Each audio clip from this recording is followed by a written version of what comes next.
to start off the talk a little bit just talking how we started 23andMe and whatnot. So my background was from healthcare investing, and I spent 10 years investing, and I started to realize like this healthcare world that I was investing in was really not the healthcare system that I wanted. And like I said, after 10 years, I started to realize like it was just so broken, and I spent years just thinking about how am I going to try to change this. And I started realizing that from within, I just didn't think I could actually change the healthcare system from within, that there was so much red tape around healthcare that I just didn't feel like I could ever actually make a significant difference. And then I realized that the one beautiful giant loophole in all of healthcare is that you actually own your own data, and that you can avoid things like the HIPAA and all the red tape and physician consent and whatnot because you actually own your data, and you can do with your data whatever you want. And so there's this whole consumer revolution, individual empowerment going on, and 23andMe was entirely based on this idea that if you own your data, you can actually do a tremendous amount with that. So two real themes of this talk here. One, that you have the ability to own your own data, from your medical records to a tumor sample to your blood results to your drug history. But if you own it, you actually need to also take responsibility with it. So it's also your responsibility to own that information and to do something meaningful with it. So question I always get, why would you ever want your DNA? Because your DNA is just a data file. So let me just give a quick background, 23andMe, how it works. Your DNA doesn't have to be a blood test. It's a simple spit kit. You order a test, you spin the tube, you mail it in, and roughly 1 to 2 weeks later, we send you an email. And then what you get back, really, is this really beautiful data file. That's me. But you're obviously not going to do a lot with that. So what 23andMe does then is we actually we try to interpret all that information for you. So we take all those ACGs and Ts and we connect it to the literature so that you then can make sense of actually what is going on. So one of the main areas that we spend a lot of time on is on the health reports. So we have about 230 different health reports now where we've linked the literature to your genome. So the idea is that you can actually start to understand what is all that billions of dollars of research that is being generated, what does that actually mean for your genome? So we get this question a lot, like, well, why? Like, is there anything meaningful in the DNA? Is it too early? And we've always argued there's actually a tremendous amount that you can learn from your genome. And this is just sort of an example. About 20% of our customers learn that they're high risk for Alzheimer's, and then you can just sort of see down the list from blood clotting to the most extreme things like being high risk for breast cancer and being a carrier for BRCA1 and 2. So why would I ever want to actually know some of these things? And people frequently come to me and say, well, I don't want to, I don't want to know the day I'm going to die, and this sounds really scary. And I draw that analogy to, are you afraid of your cholesterol test? Because your cholesterol test is really just a predictor of heart disease. So are you likely to have a heart attack or have heart disease? And most people are not afraid of getting a cholesterol test. So while you might have a high cholesterol and be at high risk for a heart attack, it doesn't necessarily mean that you are going to have a heart attack. It's just, it's a predictor. And it's very similar to the types of things that we actually present back to you, that you might be high risk for type 2 diabetes, you might be high risk for prostate cancer, but that doesn't necessarily mean that you are going to get it. You have a risk factor for it. So one of the examples we have here is on Parkinson's disease. Parkinson's, there is actually a genetic variant that potentially puts you very high risk for this. So if you're not high risk, your report might look something like this. And if you are high risk, it might look something like this. So what we've done is we present the data in such a way that you can actually see all the genetic information, but we have what we call sort of the Waldos, these little people over there, where you can actually see, this person is, roughly 50-50 odds of developing Parkinson's disease. So my husband actually found out that he is high risk for Parkinson's disease. He found out through us. And we get this question all the time, well what are you going to do? Because it's a risk factor. It doesn't mean he's going to get it. But it's potentially really empowering information because you can make lifestyle changes to potentially try to prevent some of these things. So one of them, for instance, is caffeine. where there's a bunch of literature out there about caffeine being neuroprotective, and so we actually started drinking coffee a lot. So in fact, 4-barrel coffee. We really like it. So we started drinking coffee a lot. Before we didn't drink as much coffee, but because that's something that we could potentially own, we could actually do something with our life to try to prevent having Parkinson's disease. And what's great about one of the things that 23andMe has done is also try to empower individuals to all come together and own that data and the responsibility together. So what they do is they share information. And one of the things that they start to share is when something that you could potentially do, it gets discussed in the community. So caffeine consumption is actually one of the hot topics in the Parkinson's community. People talk a lot about, should they be drinking more coffee? Should they not be drinking more coffee? So the community starts to support and help people understand what are things that you could potentially start to do. So one of the other reports that we report data back on is VTVT, venous thromboembolism. And this actually was something that came up in my Wall Street days when I first learned about this, that there is a genetic factor that potentially puts you high risk for blood clot. And if I was ever having surgery, or if I was taking a birth control pill, I might be high risk for having a blood clot. But that, public health in this definition, it doesn't financially make sense to test everybody before they go on, have surgery or on a birth control pill, because it's just sort of cheaper it's just more economical to treat if you have a blood clot. You just don't know. So that's where I sort of started to realize, this healthcare system is not really aligned with what I'd want, because if I'm taking birth control, I don't really like the idea of just treating a blood clot once I have it. I'd rather just prevent it. And there's things I can do, there was the guy there was the reporter who was in the tank for 24 hours, and he got out of the tank, walked out, fell over, and he died. He shouldn't have been in a tank for 24 hours, because he had, this high risk factor for blood clotting. So this is something that 23andMe reports back on, and again, it's sort of that disconnect where the healthcare system doesn't financially make sense for it to test everybody for this, but you, the individuals, you have the opportunity to own your data, and then you have the opportunity to own what you do with it. So you could potentially, if you fly a lot, you probably want to know. If you're taking birth control, if you have a child on this, you probably want to know, are you a carrier for this? So this is again sort of what the report would look like if you're very high risk. Doesn't mean you're necessarily going to have a blood clot, but you're very high risk for a clot. So this is Kirk Citron. Kirk was somebody who very early on emailed me, and I'd given out kits at another conference, and he'd said oh yeah, it's kind of interesting. I don't know if I would have done it, but lo and behold, it found out that he was a carrier for factor V, making him high risk for blood clots, and he was just about to go in for ACL surgery, and because he had this information, he presented it to the physician and said, I'm high risk for clotting, and I really want to have some kind of treatment afterwards. And sort of lo and behold, 10 days outside of the normal time frame when a clot would have shown up, he had problems breathing. And because his physician had this information ahead of time, he quickly brought him in and evaluated him, and lo and behold, it turned out he had a pulmonary embolism. So he really, he came in writing this letter and has come into us and saying, look, having this information really saved his life. And the great thing now then, his physician as well, Dr. Stone in San Francisco, he's look, there's nothing worse for a physician than having someone die because of something that would have been preventable, or something that wasn't, you could have, it wasn't because of complication on the surgery, it was something that he totally was in his control. So he's this is just great, we should be testing all patients for this ahead of time. So one of the other areas that we give information back that from the Wall Street days I felt really passionate about is that drug sensitivity, that you should know whether or not a drug is going to work for you or whether or not you're high risk for a side effect. And you can see here there's a number of very commonly prescribed drugs, warfarin and Plavix being two of the most commonly prescribed drugs, where there are known genetic variants about whether or not, what kind of dose you should take, how likely you are for a side effect, or whether or not it's likely to work for you.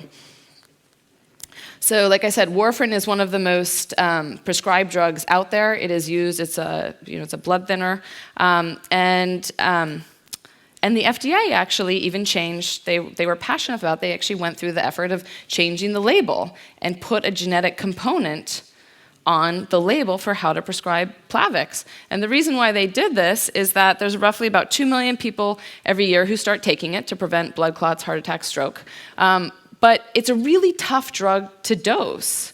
So it ends up, people, if you get too much of it, you end up bleeding, potentially bleeding in your brain and dying. You don't get enough of it, potentially you don't break up the blood clot, and you could also potentially die. So it's the second most common drug after insulin for people coming into the emergency room. So if you know ahead of time what dose you are likely to respond, what dose you're likely should be starting with, you are quite likely to have you're likely to minimize your chances of having an adverse event. But again, sort of in practice, it doesn't happen. And so there might be two things. One, you could either potentially get the genetic test and know your right starting dose, or you end up seeing your physician a lot and being tested, sort of seeing how are you. What are your blood levels like? Do you have enough? Are you getting too much drug? And I think part of the problem that we have here is that the system, again, doesn't really embrace the genetic testing because it's just not part of the practice. So if I come in and I have an event, I don't necessarily have that information ahead of time. So it just becomes sort of the default here. And again, part of going with owning your data is potentially having some of this information that could have a significant impact on your life ahead of time. Have it just part of your medical files. Have it part of, know that your physician, have your spouses, have your significant others know this type of information if you are likely to be significantly, need a much lower dose or a much higher dose. And the example of that actually is Plavix. So again, going to my husband has a greatly reduced drug response to Plavix.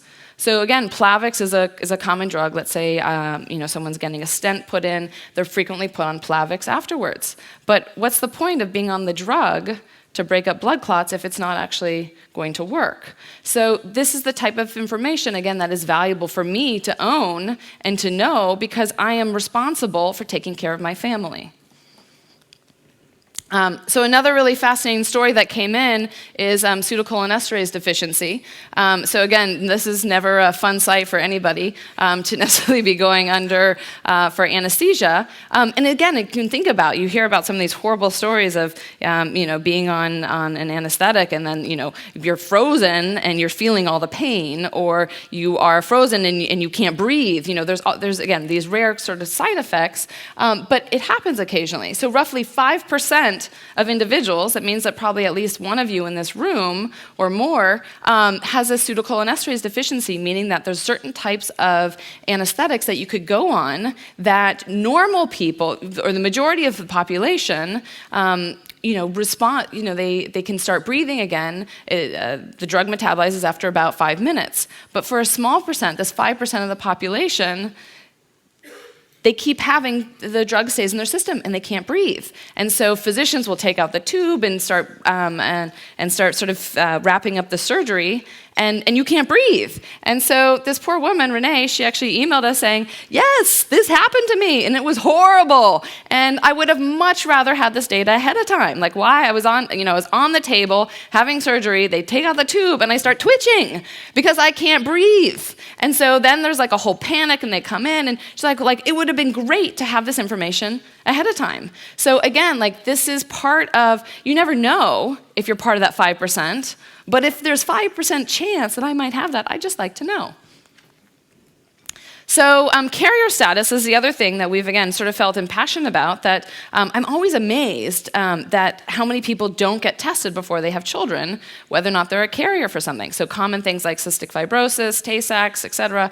And again, being in this business, I got probably 10 different tests. I had to keep going back to the doctor. I want this one, I want that one. It's a complicated process. So 23andMe has 44 different carrier status tests that's on there. And again, it's amazing to me how many people have no idea what they're potentially a carrier for. So, so again, this is one of our customers, Shauna. She emailed us. I think she's local, actually. She's a triathlete. And it turns out she actually, she's not even just a carrier. She actually has hematochromatosis, meaning that she has an excess amount of iron. And here she's like, I always had some kinds of symptoms, but like it never really, no one ever tested for it. And it never occurred to us. No one in her family had ever been tested. But again, she sort of credits with like the fact that we were able to catch this early means that she can prevent long-term issues by having too much iron. So, I'm running low on time. So, I'm gonna keep going fast. So, one of the other areas that we give a lot of information back on is the Ancestry. And why? How is Ancestry related to your health? And so my poor roommate from college, Monica, she gets talked about all the time. You know, Monica, I always joke, like, well, what would she put on the census? Like, what is she? And it's hard. For physicians, you always have to sort of racially profile, like, what is her background? And Monica identified most with the African-American community. But it turns out that these are her 23 chromosomes. She's a real mix of European, African, and Asian. So it turns out she actually has a grandmother that she didn't know about that is Chinese. And her mom had breast cancer early on. And no one ever tested her for BRCA. They never thought, like, oh, could she be of Jewish descent? But sort of lo and behold, if you look actually at Monica's BRCA1 and 2 variants, potentially putting her at high risk for breast cancer, she actually has them in European components, or European parts of her genome. So it sort of brings that idea of molecular medicine. So Ancestry is fascinating, and it gets people to buy the test, and it gets them interested. But then you look at this, and you say, like, medicine needs to go towards the molecular direction. So the big question that always comes up is, do you need a doctor to interpret all this information? And we had the great pleasure of actually having a GAO report and written about us and a Senate hearing. Sort of one of the hot topics is, does this need to go through a physician? And I always argue it doesn't, in part because, like, it's your data. You own it. You own your genome. But also the fact that this is how much genetic information there was in 2005, and this is how much there is today. Like, doctors have a ton to keep up on. How are you going to manage all that information? There's a ton. So one of the things that 23andMe does is we're responsible for curating it. So every single month, we're actually pushing out new content to you saying, we're updating this, we're watching it. So we're really sort of that watchdog of the genome. And the challenge that's coming is that this is just the beginning. It's kind of the beginning of the nightmare. So there's a ton of sequencing information that is coming. And the challenge here is, like, we know we're genotyping people now. So we look at 1 million data points. But imagine when there's 3 billion. It's going to be a nightmare for you. So, and the other challenge is that most of those are variants of unknown significance. So what are you going to do with all that information? So just as background, you have roughly 4 million variants in your genome, 80,000 in your exome, and roughly 6,000 novel variants that have never been seen before. So that's a lot of new data. How are you going to process that? And I have roughly 1,000 that are variants associated with disease risk. So I actually got myself sequenced. I had my exome sequenced. And I found sort of these 100 variants where I have a loss of function. So technically, I have these proteins that are not working in me. What does that mean? I don't know. So I started doing a little research. These are all my different disease risks. That's a lot. That's definitely a lot to make anyone a hypochondriac. And so I did some genetic sleuthing. And I, again, sort of went through what was the process. I chose one gene where I have a loss of function. What happens in this gene? And I went through on the DB-SNP database, and I sort of clicked around. I found this reference. I found the citation. I clicked. I read the papers, and I saw this. I was like, oh my goodness, I am potentially, do I have this erythromelalgia? And there was like a panic. Oh my God, what is this? Do I have this? I looked on Wikipedia, source of all truth, and I saw that arm, and I said, that's not. My arm doesn't look like that. It might have problems, but it doesn't look like that. So I said, well, why did that come up? And I read the paper, and then I said, oh my goodness, like that's 4 families. Like this whole, like the loss of function, like this association was based on 4 families. It's not that much data. And my father's a particle physicist. I was really raised with the idea that you need tons of data to make sense of things. And 4 people, like, I don't know, it's not a lot of data. So how are we ever going to learn what this all means? So big data, again, going back to some of my roots, big data is going to help us in healthcare. So as you see, big data is a real trend. Big data is hot. So hot that Obama even thinks it's awesome and has put $200 million into this. And so what is 23andMe with big data? The big picture of what 23andMe is trying to do is how do we collect all of this data? So we ask you to take surveys. So we get you, your people are genotyped, then we ask you to take surveys. We try to make them fun and engaging. Hot topics like cilantro. Some people hate cilantro. Some people love it, to other more serious things like adverse events with medicines. So here's our online surveys. And what we do is we want to use the 23andMe database to answer questions. And this is an example that recently came our way, where a family came to us and said, we have a family history of pancreatic cancer. 3 members in our family have had this pancreatic cancer. And they did sequencing with Yale, and I think the Broad looked at it, and Stanford looked at it, and they all came away and they said this one variant looks like it's the potentially causative variant. And chemists would look at it and say, yes, it like really changes the protein structure. I'm sure that that is the reason why you have this family history of pancreatic cancer. And I said, oh, interesting. It actually turns out to be on our chip. So, how can we figure out if that is the cancer-causing variant? So in the traditional system, as probably many of you are pained about, this is a long, painful process where you have to write a grant. And that was what a lot of these academics said, like, let's write a grant, let's explore this. So that's, potentially a couple-year process, and it's highly likely not to be funded. So 85% chance not to be funded. Average grant's not going to be, it may or may not cover all the costs of this. So instead, what did I do? I went to my trusty scientist, poor Emily here, I use. And 48 hours later, I was actually able to see that we have 47 people in the 23andMe database who have this exact same variant. So if it's a causative variant and it's highly penetrant, these other 47 people are likely to have likely to also have some kind of some kind of cancer, potentially pancreatic or something similar. So I looked at those 47 individuals. 30 hadn't taken any surveys, but 16 said they had no cancer. And then 1 had colon cancer. And they were all in the age range where they potentially would have had something. So at least it doesn't give me 100% confidence, but it gave me great confidence that this is probably not the variant that was responsible for this hereditary pancreatic cancer. So again, wanting more and more data, we put out this cancer family history survey, just trying to understand, well, maybe there's a family history for these individuals. Maybe there's a family history of cancer. And again, what's great, 36 hours, we got 12,000 response. So anyone else who's doing research here, you understand, getting that amount of data real time, it's just a query for us. I just have a database, and I already have the genetic information. I now have all this response. I need to analyze the data, but it's no longer about finding these people. It's a data query.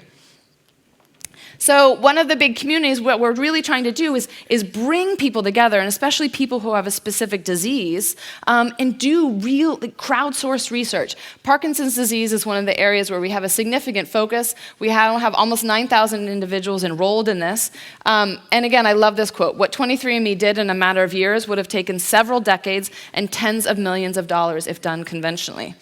So just want to conclude again with that message. You all own your data. When I was at Stanford and I had my child and I asked for my amniotic cells, they were very distraught by the fact that I wanted my amniotic cells. And I kept saying, I own my data. They're my cells. They're not your cells. I had another friend who had a kidney biopsy, and I was like, I'm just warning you, I'm going to take that kidney biopsy. And he's like, you'll have to wrestle me to the floor for it. I was like, I don't even need to wrestle you to the floor. We own it. It's ours. He's like, oh, but it's mine. You own your data. And it's a huge power of you being able to do something with it. And it's exactly, I think that we can change healthcare if we all come together, we own our data, and we make discoveries that are going to help us to figure out how do we prevent disease? How do we live better? How do we prevent side effects? And then you have the responsibility where you need to own it and you need to do something about it. You need to take responsibility for then your health and the information that you've generated. Thank you.